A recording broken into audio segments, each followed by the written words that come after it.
ಉಡಾಯಿಸೋ ಖಾರ ಬಣ್ಣ ರುಚಿಯನ್ನು ನೀಡುತ್ತೆ. ಮೆಣಸಿನ ಪುಡಿ ಚಿಂದಿ ಉಡಾಯಿಸೋ ಖಾರ ಬಣ್ಣ ರುಚಿ. ಯಾವಾಗ ಆಗ್ತವೆ ಅಂತ ಹೇಳಿದ್ರೆ ನೋಡಿ, ಡಿಸೆಂಬರ್ ಒಳಗಡೆ ಮಾಡಬೇಕು ಅಂತಕ್ಕಂಥದ್ದು ನಮ್ಮ ZPTPS ಕೋರ್ಟ್ಗೆ ಅಂಡರ್ಟೇಕಿಂಗ್ ಕೊಟ್ಟಿದ್ದಾರೆ. ಈಗ ಡಿಲಿಮಿಟೇಷನ್ಸ್ ಅವು ಇವು ಸ್ವಲ್ಪ ಆಗಿಲ್ಲ ಅಂತ ಡಿಲೇ ಆಗ್ತಾ ಇದೆ. ಆದಷ್ಟು ಜಾಗ್ರತೆ ಡಿಲಿಮಿಟೇಷನ್ಸು ಆಗ್ತವೆ ಮತ್ತು ಚುನಾವಣೆಗಳು ಆಗ್ತವೆ. ಮತ್ತು ಕಾರ್ಪೊರೇಷನ್ ಅಂತೂ ಸುಪ್ರೀಂ ಕೋರ್ಟ್ನಲ್ಲಿ ಅಂಡರ್ಟೇಕಿಂಗ್ ಕೊಟ್ಟಿದ್ದಾರೆ. ಕಾರ್ಪೊರೇಷನ್ ಎಲೆಕ್ಷನ್ ಬಗ್ಗೆ ಸುಪ್ರೀಂ ಕೋರ್ಟ್ನಲ್ಲಿ ಅಂಡರ್ಟೇಕಿಂಗ್ ಕೊಟ್ಟಿರೋ ಹಿನ್ನೆಲೆಯಲ್ಲಿ ಆ ಅಂಡರ್ಟೇಕಿಂಗ್ ಪ್ರಕಾರ ಚುನಾವಣೆಗಳು ಮಾಡ್ತಾರೆ.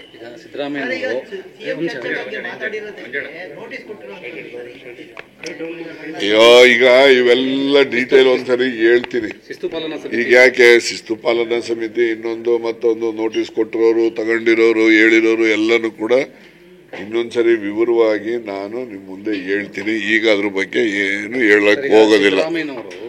ಹೈಕಮಾಂಡ್ ನಿರ್ಧಾರಕ್ಕೆ ಬದ್ಧ ಅನ್ನೋ ಒಂದು ಮಾತನ್ನು ಹೇಳಿದ್ದಾರೆ. ಎಲ್ಲರೂ ಅವರಿಗೆ ಅದ್ರ ಬಗ್ಗೆ ನೋಡ್ರಿ, ಎಲ್ಲ ಕಾಂಗ್ರೆಸ್ನವರು ಕೂಡ ಹೈಕಮಾಂಡ್ ನಿರ್ಧಾರಕ್ಕೆ ಬದ್ಧನೆ. ಯಾರು ಬದ್ಧ ಇಲ್ಲ ಅಂತೇಳಿ ಯಾರು ಹೇಳದೇ ಇಲ್ಲ. ಗೊತ್ತಾಯ್ತಾ?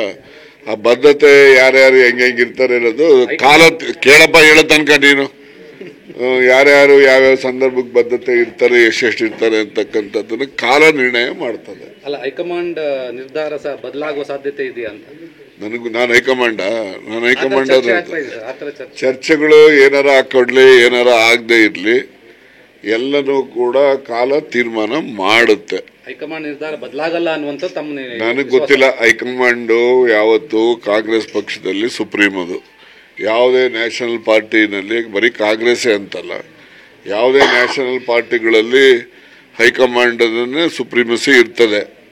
ಈ JDS ಇಂಥವೆಲ್ಲ ಇರ್ತದೆ, ಅದು ಹೈಕಮಾಂಡ್ ಇಲ್ಲೇ ಪದ್ಮನಾಭ ನಗರದಲ್ಲೇ ಇರ್ತದೆ. ಅದೇ ದಿಲ್ಲಿವರೆಗೂ ಏನು ಹೋಗೋದಿಲ್ಲ ಅದು. ಸೊ ನಮಗೂ ಬೇರೆಯವ್ರಿಗೂ ಅಷ್ಟೇ ವ್ಯತ್ಯಾಸ. ನಮ್ಮವೆಲ್ಲ ದಿಲ್ಲಿಯಿಂದ ನಿರ್ಣಯ, ಕೆಲವೆಲ್ಲ ಅವರವರ ಸ್ಥಳೀಯ ಸ್ಥಾನದಿಂದನೇ ಕೂಡ ನಿರ್ಣಯಗಳು ಆಗ್ತವೆ. ನಡೀರಲ್ವ.